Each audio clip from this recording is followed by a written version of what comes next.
और 24 वर्ष तक जितेंद्रिय ब्रह्मचारी रहकर सत्यादि विद्या और सुशिक्षा का ग्रहण करे और ब्रह्मचारी अपने मन बुद्धि संस्कार कल्चर व्यवहार को आदतें को बिगड़ने ना दे, अपनी बुद्धि को बरकरार रखे, बना के रखे, संयम रहे और विवाह करके भी लंपटता ना करे। अगर विवाह ब्रह्मचारी ना करबे तो बेहतर है, अगर कर लेबे तो ब्रह्मचारी संयम में रहे, अपने बुद्धि को बिगड़ने ना दे, सत्य सनातन धर्मों को ना भूले, अपने संस्कार को ना भूले, जो भी व्यवहार करबे उस संस्कृति के अंदर ही करे। तो इस नियम के अनुसार उसके शरीर में प्राण बलवान होकर सब शुभ गुणों के वास कराने वाले होते हैं।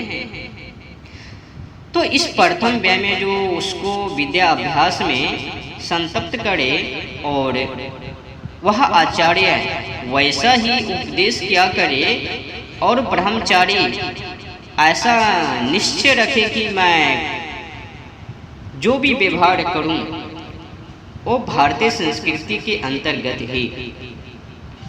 तो प्रथम अवस्था में ठीक ठीक ब्रह्मचार्य से रहूंगा तो मेरा जीवन शरीर और आत्मा आरोग्य बलवान होके शुभ गुणों को बसाने वाले मेरे प्राण होंगे। हे मनुष्य, तुम इस प्रकार से सुखों का विस्तार करो, धर्म को इकट्ठा करो, जो मैं ब्रह्मचार्य का लोप ना करूं। तो 24 वर्ष के पश्चात गृह आश्रम करूंगा तो प्रसिद्ध है कि रोग रहित रहूंगा और आयु भी मेरा 70 व 80 वर्ष तक रहेगा। तो मध्यम ब्रह्मचार्य यह है जो मनुष्य 44 वर्ष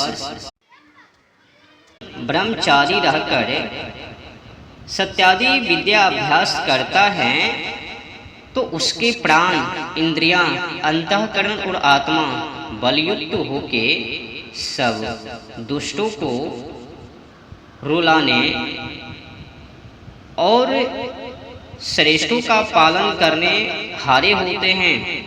जो मैं इसी प्रथम व्यय में जैसा आप कहते हैं कुछ तपस्या करूं तो मेरे रुद्र रूप प्राण युक्त यह माध्यम ब्रह्मचार्य सिद्ध होगा। हे ब्रह्मचारी लोगों, तुम इस ब्रह्मचार्य को बढ़ाओ। जैसे मैं इस ब्रह्मचार्य का लोप न करके यज्ञ स्वरूप होता हूँ और उसी आचार्य कुल से आता और रोग रहित होता हूँ, जैसा कि यह ब्रह्मचारी अच्छा काम करता है वैसा तुम क्या करो। उत्तम ब्रह्मचार्य 48 वर्ष वेतन का तीसरे प्रकार का होता है। जैसे 48 अक्षर की जगती, जैसे जो 48 वर्ष प्रेतंत यथावत ब्रह्मचार्य करता है उसके प्राण अनुकूल होकर सकल विद्याओं का ग्रहण करते हैं।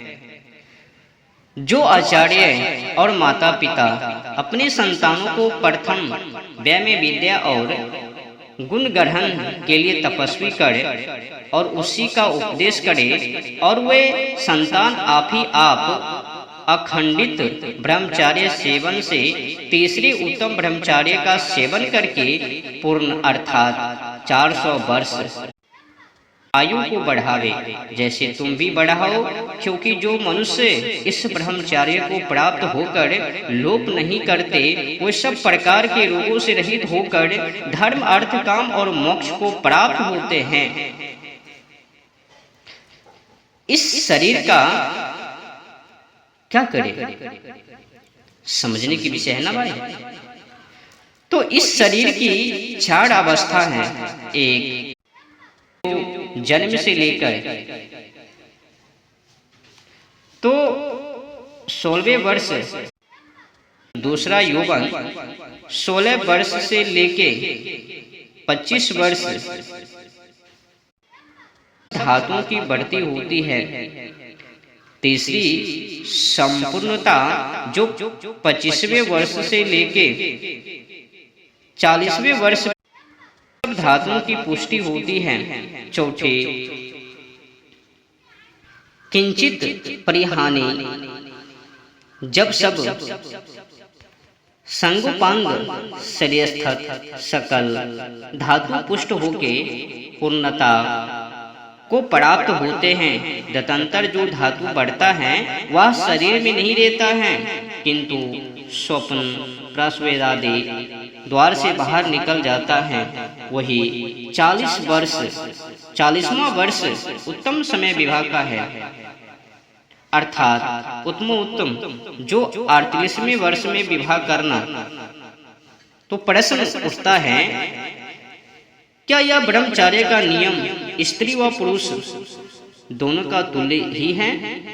उत्तर नहीं। जो 25 वर्ष ब्रह्मचर्य करे तो 16 वर्ष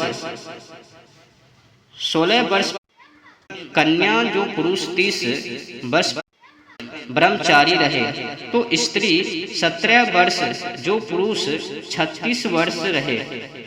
जो स्त्री 18 वर्ष, जो पुरुष 40 वर्ष ब्रह्मचर्य करे, तो स्त्री 20 वर्ष, जो पुरुष 44 वर्ष ब्रह्मचर्य करे, तो स्त्री 22 वर्ष, जो पुरुष 48 वर्ष ब्रह्मचर्य करे, तो स्त्री 24 वर्ष ब्रह्मचर्य सेवन रखे, अर्थात 48वें वर्ष से आगे पुरुष और 24वें वर्ष से आगे स्त्री को ब्रह्मचर्य न रखना चाहिए।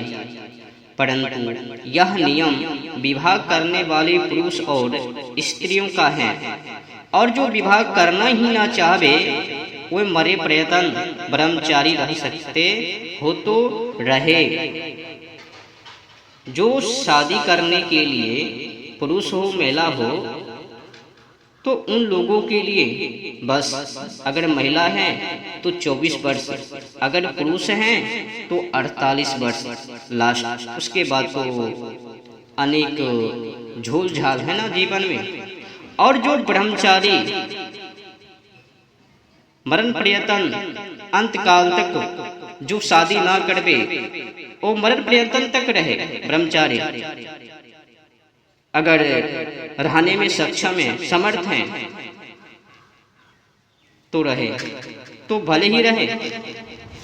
परंतु यह काम पूर्ण विद्या वाले जितेंद्रिय और निर्दोष योगी स्त्री और पुरुष का है। यह बड़ा कठिन काम है। जो काम के वेग को थाम ले, रोक ले,